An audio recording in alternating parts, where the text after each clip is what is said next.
चुप कर जा। वो नॉइज डिटेक्शन ऑन है ऑफ? पता नहीं, मैंने तो कुछ नहीं किया। मैंने इसका तो किया है। ये देख।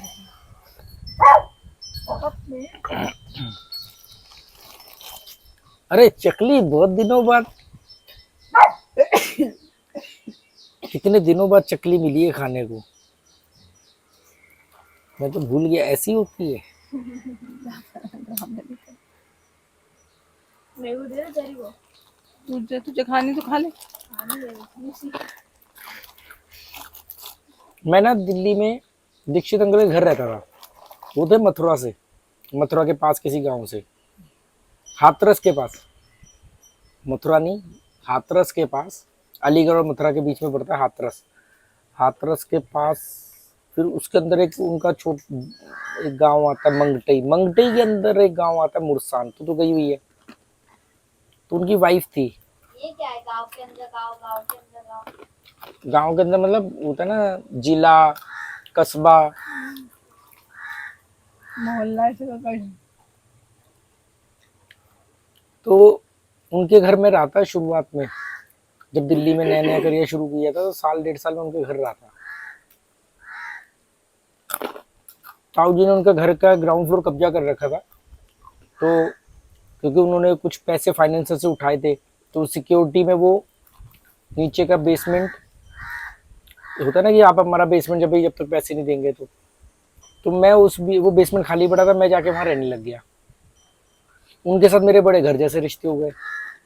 6-8 महीने के बाद में ये हुआ कि नाम के लिए आया तो था मैं ताऊ जी की तरफ से बड़ा चौड़ा होकर रह रहा हूँ कि भाई हम ताऊ जी दबंग थे मैं उनके। और उनके साथ मेरे ऐसे रिश्ते हो गए कि वो तो सब बेसमेंट जो था उनका, बेसमेंट नहीं मतलब ग्राउंड फ्लोर था, वो सब तो छूट गया ग्राउंड फ्लोर। उन्हीं के साथ उन्हीं के घर में रह रहा हूँ मैं। उन्हीं के भतीजे थे, उनके साथ में रह रहा हूँ, उन्हीं के घर खाना खा रहा हूँ।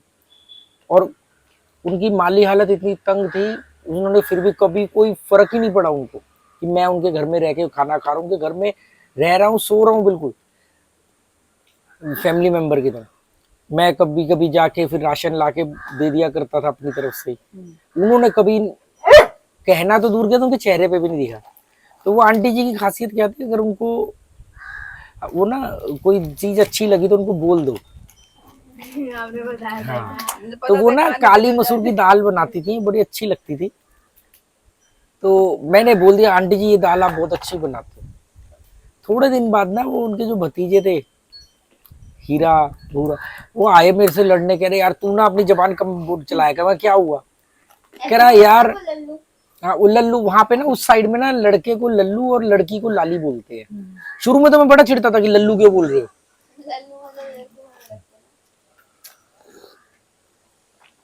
तो कह रहे यार तूने वो दाल की तारीफ कर दी, अब हर रोज वही दाल बन रही है, रोज वही दाल बन रही है। वही है कि अब रोज चकली। हाथरस नाम सुनने में अच्छा लगता है, वो एरिया ही क्रिमिनल वाला होगा, या तो शायद मैंने कोई ऐसा सुना है नहीं है तो अलीगढ़ जो है, अलीगढ़ वाली जो साइड है वहां पर क्राइम तो होते हैं थोड़े ज्यादा, लूटपाट और ये सब होते हैं। तो ये अब का पता नहीं, मैं तब की बता रहा हूँ। तो हाथरस अलीगढ़ से मथुरा को एक रास्ता जाता है, उसके बीच में पड़ता है हाथरस।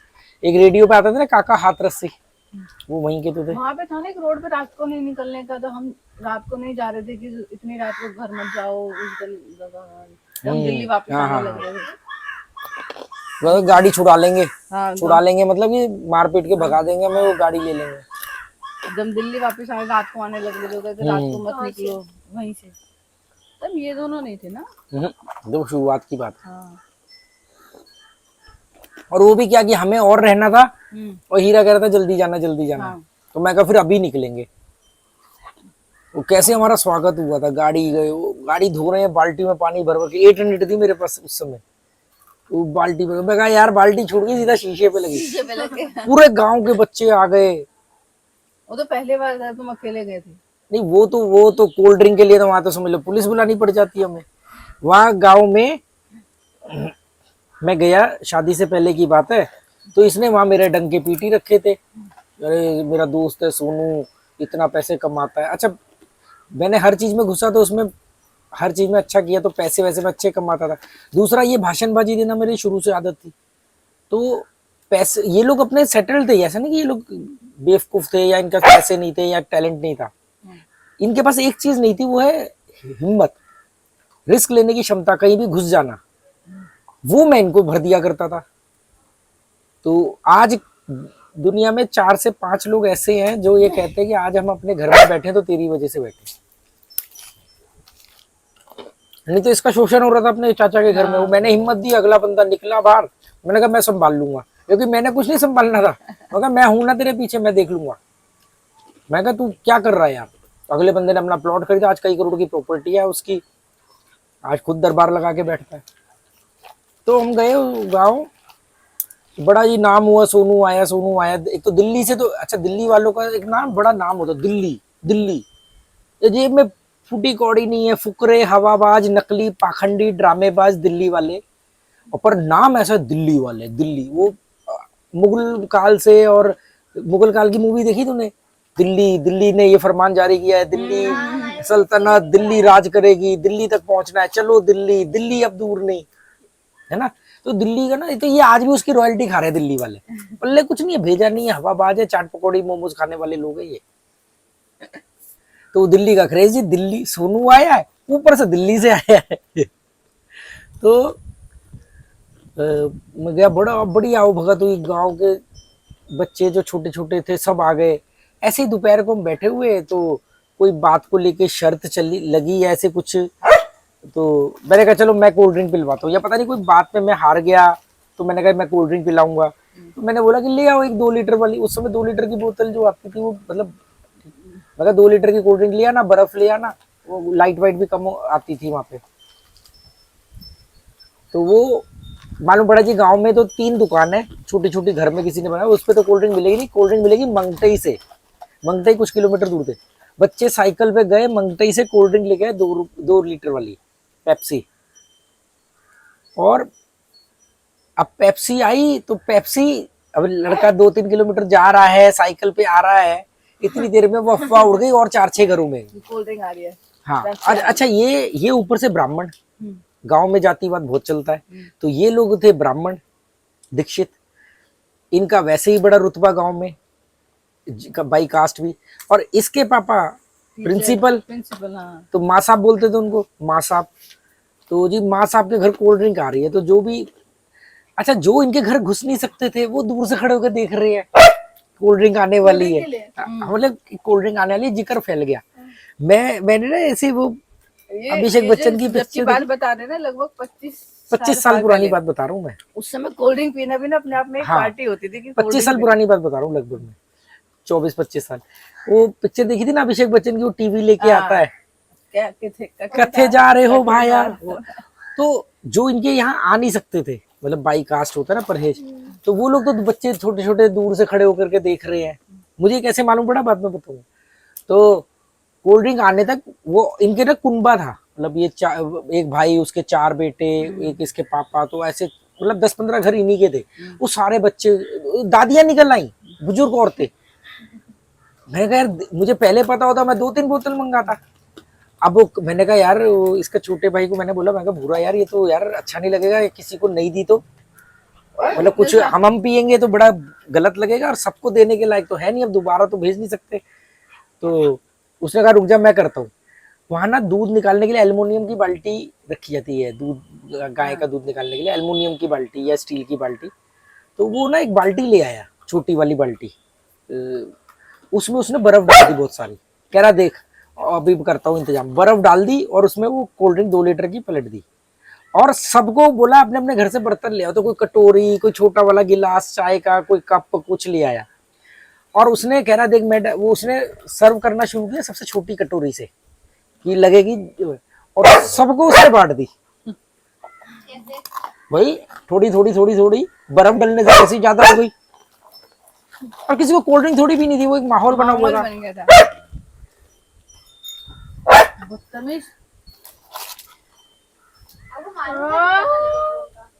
दूर वो बच्चे खड़े थे, मैंने कहा इनको भी बुला लो यार, इनको भी दे दो। तो कह रहा ये आएंगे ही नहीं, उनको मतलब मना किया हुआ है कि इनके घर नहीं जाना। आज तो बात बात पे 10 रुपए की कोल्ड ड्रिंक पी ली, 20 रुपए की वो लेके पी ली। उस हमारी जो जनरेशन है वो बहुत यूनिक है, क्योंकि हमने चीजें बदलती हुई देखी है, हमने सदी बदलते हुए देखी है।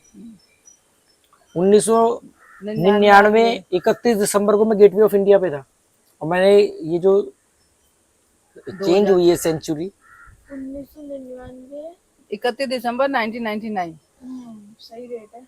अगले दिन से 2000 शुरू होना था, हाँ। तो मैं 31 दिसंबर रात 12 बजे गेटवे ऑफ इंडिया पे था।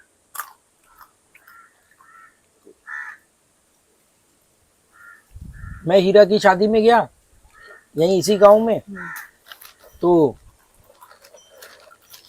वहां पर तो शादी से एक दिन पहले ना लड़की वाले आए, कुछ वो एक दिन पहले दहेज देते ना, तो हीरा बैठा हुआ और बकायदा ऐसे सारा गांव दूर से देख रहा है। मतलब वहां ना घर के आगे ऐसे आंगन होता है, आंगन की बाउंड्री होती है जो कमर तक ही होती है, मतलब बाहर खड़े होकर भी आप अंदर देख सकते हो। हाँ। और ये बीच में बैठा हुआ है, और सारे रिश्तेदार करीबी वहां बैठे हैं, चाचा ताऊ वगैरह कुनबा जो है वो आ गया, गांव वाले बाहर की तरफ से।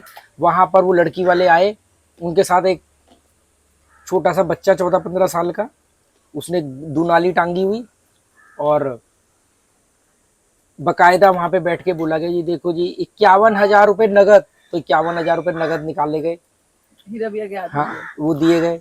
एक मोटरसाइकिल, तो मोटरसाइकिल नहीं, उसका स्कूटर एनवी मैंने ही खरीदा था, क्योंकि वो मुझसे, मेरे पास सिलेक्ट था उस समय। तो उसने पूछा कि राकेश कौन सा, उस समय ना LML एनवी आता था, तो एनवी स्कूटर, फिर वो ये था कि हम दिल्ली से लेंगे। हाँ। तो दिल्ली से वो स्कूटर खरीदा गया पहले ही, वो स्कूटर वहां पहुंचाया गया, फिर वो स्कूटर वहां से लड़की वालों के पास गया, धुल धुला करके वो उस दिन वापस आया स्कूटर, और फिर बोला गया कि एक सिलेक्ट LML एनवी स्कूटर आता था, उसकी चाबी दी गई, इतने जोड़ी कपड़े और रिश्तेदारों के लिए, और इतना ज्वेलरी, सारा बकायदा लिस्ट पढ़ी गई, एक आदमी पढ़ रहा था और बाकी उसको दिए जाने। अब मेरे आग लग रही, मैं इन सब चीजों के खिलाफ था। भूरा मुझे कह रहा, तू भूरा, और इनके बाकी के भी जो चाचा ताऊ रिश्तेदार के बच्चे थे वो मेरे दोस्त थे नहीं, तो मैं ना ये चीजें बर्दाश्त नहीं करता, और ना मैं रोक पाता हूँ अपने आप को। तो उसने कहा तू चुप रह, तू खराब करेगा सारा तू, फिर वो मेरे को मतलब ले गए वहां से। मैं शुरू से ही ऐसा था। एक बार दीक्षित जी ने घर में हवन करवाया, हवन हो रहा है जी छत पे। अब इनको मालूम है कि मैंने बताया ना मैं पहले बहुत वो था, तो हवन हो रहा है, तो कहीं से जी पता नहीं हिमालय की गोद से कोई पंडित जी उतर के आए हैं, कोई गुरु जी आए हैं, 2-3 ज्योतिष आ गए, वो पंडित आ गए, और हवन चला। जिसने उनको बुलाया था उसका नाम क्या था, वो इनकी दूर की रिश्तेदारी में था, कोई है, आपने फिर उनका हवन किया होगा। तो कोई लाल था, महिषी लाल इनके दूर के रिश्तेदारी था, मतलब गाँव की साइड से। तो इन्हीं की एज के थे ये सब। मुझसे दीक्षित अंकल तो मुझसे एज में बड़े थे, औलाद नहीं थी कोई उनके। तो हवन हो रहा, तो छत पर हवन हो रहा था, छत पर एक कमरा था, हम उस कमरे की छत पर सोते थे, हवा अच्छी आए ना, मतलब 3 मंजिल का घर, उसके ऊपर छत पर एक कमरा था, तो उसकी छत पर हम लोग वो लकड़ी की सीढ़ी लगा के सो जाते थे। तो ऊपर हमारे गद्दे वगैरह पड़े रहते थे, तो हम वो गद्दे ऐसे करके ऐसे नीचे ऐसे लेट करके नीचे देख रहे थे, नीचे हवन चल रहा है। मैं था, भूरा था, उसके बुआ का लड़का था, इनके बुआ चाचा ताऊ के लड़के वगैरह सब मेरे को अच्छी तरह जानते थे, मतलब बिल्कुल ऐसे नहीं कि एकदम अनजान है जिनके घर में रहने वाला कोई लड़का, ऐसा। हवन चल रहा है, तो महिषी लाल ने कहा पंडित जी कान में ना बहुत दर्द हो रहा है, कई दिन से बहुत जबरदस्त दर्द हो रहा है। उन्होंने कहा अभी लो। अच्छा मैं तमाशा देख रहा था, पर वो बेंचमार्क कहाँ आएगा जहां मैं आपे से बाहर हूँगा, वो बेंचमार्क आ गया। महिषी लाल ने कहा मेरे कान में ना दर्द हो रहा है बहुत जबरदस्त। उसने कुछ ऐसे हवन में कुछ आहुति डाली, मंत्र वंत्र फूका और फूक मारा, और वो ऐसे कान हिला था, हाँ अब ठीक है। उसने जैसे ही कहा अब ठीक है, वो मैंने मतलब ऊपर से पहले तो कुछ मजाक में कटाक्ष किए, फिर वो महिषी लाल ने कोई रिप्लाई किया, उस पर वो मजाक के कटाक्ष से वो बात आर्ग्यूमेंट पे और बहसबाजी में और गुस्से में बदल गई। फिर मैं नीचे गया, मैंने कहा ये पाखंडी नकली लोग अंकल जी आप कर क्या। अच्छा वो एक तो मेरे को पसंद भी बहुत करते थे, दूसरा ये कि यार ये है भी ताऊ, मतलब आया ताऊ जी की तरफ से, तो वैसे भी, या शायद मुझे लगता है वो लोग दिल के वैसे भी इतने अच्छे थे, शायद बदतमीजी नहीं भी करते। तो मैं उनके हवन में टांग अड़ा रहा हूँ, उन्हीं के बुलाए हुए पंडितों को मैं बुरा भला बोल रहा हूँ। उन्होंने, वो खुद भी पंडित, और मैंने कहा ये नकली पाखंडी लोग आ गए हैं यहाँ पे, ये फोकट का कह रहे हमने वो वगैरह। नहीं बेटा आप, वो बार बार ना मुझे ये साबित कर रहे हैं कि मैं यंग हूँ, बच्चा हूँ अभी, मतलब अभी नया नया, हाँ समझ। मैंने कहा अरे हमने पैसे थोड़ी लिए हैं। मैंने कहा आपने पैसे नहीं लिए हैं, अभी आपने आहुतियों के नाम पे 10-10, 11-11 रुपए करके और कितने ले लिए। अभी आप जाओगे तो आपको ये बिना मांगे दक्षिणा नहीं देंगे। नीचे आपके लिए खीर पूड़ी बन रही है, आंटी सुबह से आप लोगों के लिए खीर पूड़ी कचौड़ी पता नहीं क्या क्या बना रही है, वो ठूस के नहीं जाओगे। तो बस जैसे तैसे करके फिर मुझे संभाला गया, और फिर अच्छा मैं इमेजिन कर रही थी तो तुम्हें मुश्किल से लगते थे कितने 17-18 साल के या 20-21 साल के इतने यंग लड़के हो गए बस। उस समय 21 साल का उम्र, 21, हाँ 20 15 साल की उम्र में घर छोड़ा था, 16 साल की उम्र में मैं आ गया था, 17 साल वहां मान लो, 18-19 साल। या फिर तो कितने छोटे हो गए थे। हाँ 18-19 साल। अरे उस एज में तो मैं कितनी बार समझ ले मैं पिटा ही नहीं हूँ, बस इतना समझ ले। ट्रेन में जा रहा हूँ, कहीं बहस हो गई जी भगवानों को लेके, कई लोग तो मजे लेने आते थे मेरे से, भगवानों की बात छिड़ दिया करते थे। तब मैं ये कहता था कि भगवान हो, ताकि मेरा बुरा बोलना गलत ना जाए। उस समय मैं मानता हूँ कि कुछ परिपक्वता नहीं थी, मैच्योरिटी नहीं थी पूरी तरह, समझ थी, पॉइंट सही थे, पर मैच्योरिटी नहीं थी, उनको रखने का तरीका गलत था। तुझे तो उन्होंने बताया कि मैं क्या क्या करता था, इन्हें मालूम पड़ जाए तो ये भाग जाएंगे आज भी आधे। ये लोग जो इस खिड़की से झांक रहे हैं,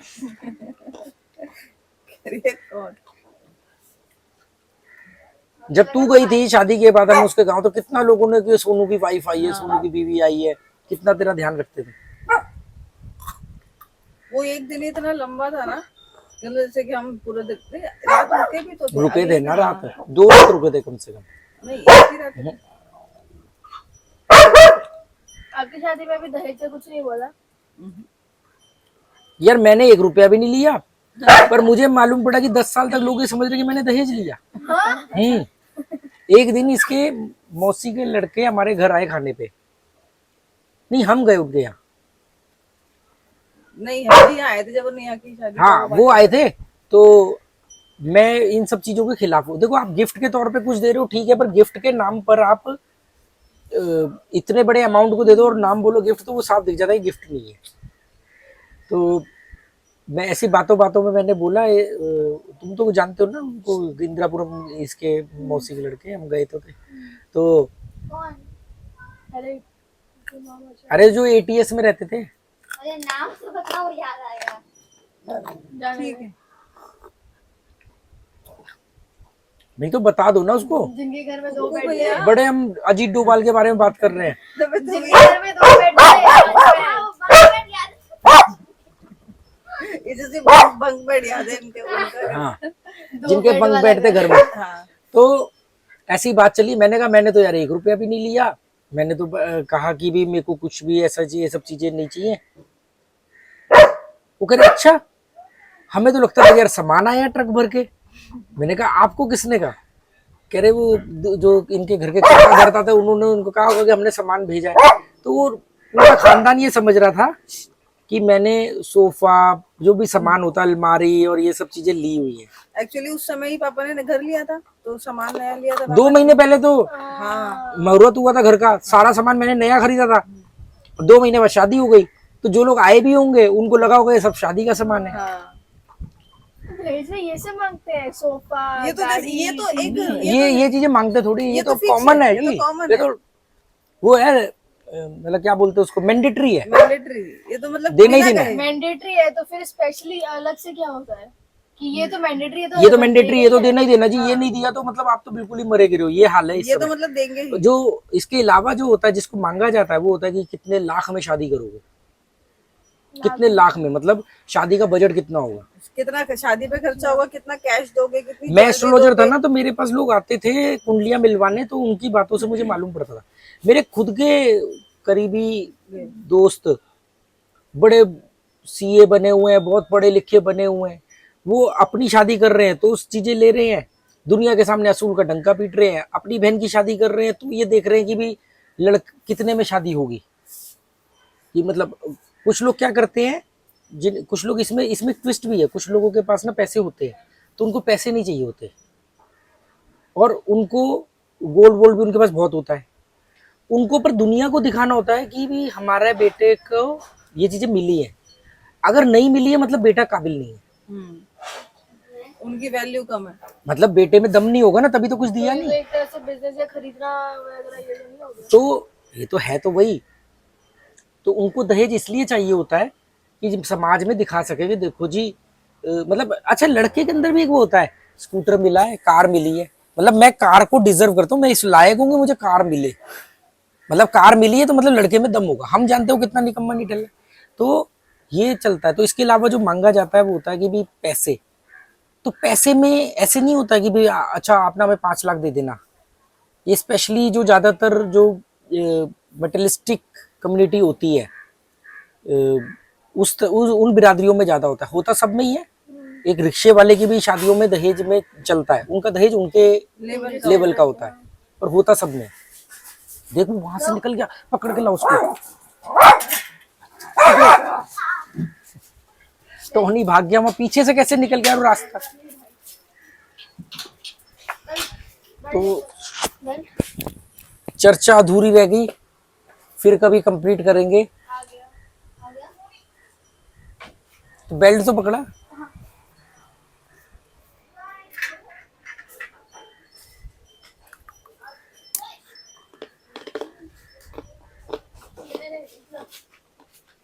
नहीं पूरी नहीं रहेगी। वहां से अब बंद करना पड़ेगा। कई बार कोशिश करता था लेकिन आज ज्यादा वो जो हरी वाली जाली नहीं पड़ी, वो उस जगह डाल देना जहां से निकला है। अच्छा एक सवाल है, देखा जाए तो अगर उसने खुद दहेज में गाड़ी ली थी खुद खरीदी है तो उसमें तो खुद ही दम दिया कि गाड़ी दहेज गाड़ी की खुद लेनी है, अपने कुछ मेहनत खरीद पे या नहीं स्किल सकता। पे नहीं ले रहा, किसी और से शादी के दहेज के रूप में ले रहा है। ये तो हम देख रहे हैं ना, जिस समाज की मैं बात कर रहा हूँ वो ये देखते हैं कि लड़के में दम नहीं है इसलिए कम मिला है या नहीं मिला है। मतलब आप चाहे, इनको गाड़ी इसलिए नहीं चाहिए कि गाड़ी खरीद नहीं सकते, इनको गाड़ी अब इसलिए भी चाहिए कि मार्केट कि मार्केट वैल्यू बढ़े। लोग कहेंगे कि लड़का कितना है। लड़की की मार्केट वैल्यू की गाड़ी मिले तो इतनी है, स्कूटर या गाड़ी मिले तो अगर लड़का अच्छी जॉब पे है, काबिल है, तो उसको फिर बड़ी गाड़ी चाहिए। लड़का कम जॉब पे है तो उसको हैचबैक भी चल जाएगी ऐसे, और ज्यादा है तो बाइक ले लो। यार वो क्या होता है इसमें, आप सिर्फ लड़के की गलती नहीं, लड़के वालों की गलती नहीं बता सकते, ये पूरा सिस्टम ही ऐसा बन चुका है। लड़की के लिए लड़का देखने जाएंगे तो वो कहते हैं कि कमाता कितना है, हाँ। इसका पैकेज कितना है। मैंने बहुत अच्छे लड़कों को रिजेक्ट होते हुए देखा है क्योंकि उनके पैकेज कम है, या उसी समय बात चल रही थी तभी कोई उससे ज्यादा सैलरी वाले पैकेज वाला बंदा आ गया। ये कौन कर रहा है? लड़की वाला। मकान अपना है कि नहीं है, नौकरी पक्की है कि नहीं है, नौकरी सरकारी है कि नहीं है, तो जब ये सब चीजें कौन कंडीशन रख रहा है? लड़की वाला। तो लड़का वाला कहता है कि अगर हमने तुम्हारी टर्म्स एंड कंडीशन पूरी करी तो तुम बताओ तुम हमारी कौन सी टर्म्स एंड कंडीशन पूरी करोगे। ये दोनों तरफ से टॉनी मार खाएगा। अब इसने रास्ता देख लिया, उस पर वो नेट डाल देना जरूर। चलो अंदर।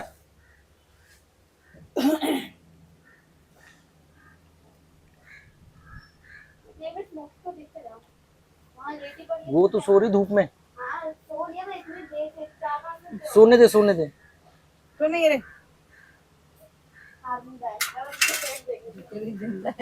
अरे 4-5 जहरी तो ले गया चिकली का पैकेट। इसने तो नहीं मारा वो बिल्ली के बच्चे को? नहीं नहीं, नहीं रात भर घुसा हुआ था वहां पर। अरे वो देखो तो उल्टा सीधा खा रहा है, वो मारा होता ना। कल ही हालत देख रहे थे ना कैसी थी उसकी, और वो कहीं से भी कटा फटा था, बिल्कुल ठीक था वो। तो ये जो खाया ये बड़ा, इसीलिए मैं समाज को जूते की नोक पे रखता हूँ। लड़की वाला लड़का ढूंढ रहा है, मतलब लड़का टैलेंटेड है, अगर उसके पास अपना मकान नहीं है तो वो शादी नहीं करेगा। सरकारी नौकरी नहीं है, ये यूपी बिहार और इन जगह तो सरकारी नौकरी के लिए तो मर जाते हैं लोग। सरकारी नौकरी है तो समझ लो दहेज दुगना मिलेगा। हाँ,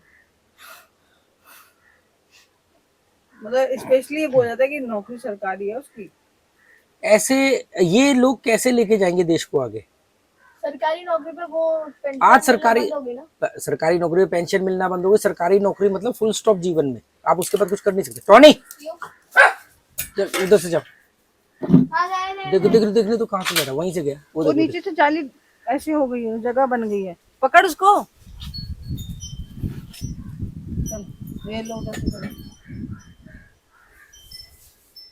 चलो आ जाएगा वो तो बाहर। जाएगी ना मैं उसको ना जाली को थोड़ा सा ऐसे कर देना, और वो वो नीचे से दबानी पड़ेगी, कि वो नीचे से उठा दिए इसने वहां तो जाली को खड़ी करो, को नीचे आएगी, और जहां से वो घुस रहा है वहां पर वो हरी वाली जो नेट पड़ा है वो डाल देना ना। देख कल पानी डाला तो सब में पत्तों में एक फ्रेशनेस सी है, हवा में भी। हरापन ज्यादा हो गया है। ये रस्सी लेके इसको बांध, इधर इस अभी बेल को मैं बांध और लेके इधर आती इस हूँ, बेल को उससे बांध। कपड़ों के लिए भी बांधने हैं और ये सबको भी बांधना है। कपड़ों के लिए तो जैसे पतली वाले पहले की बंदी थी ना, कितनी मजबूत थी।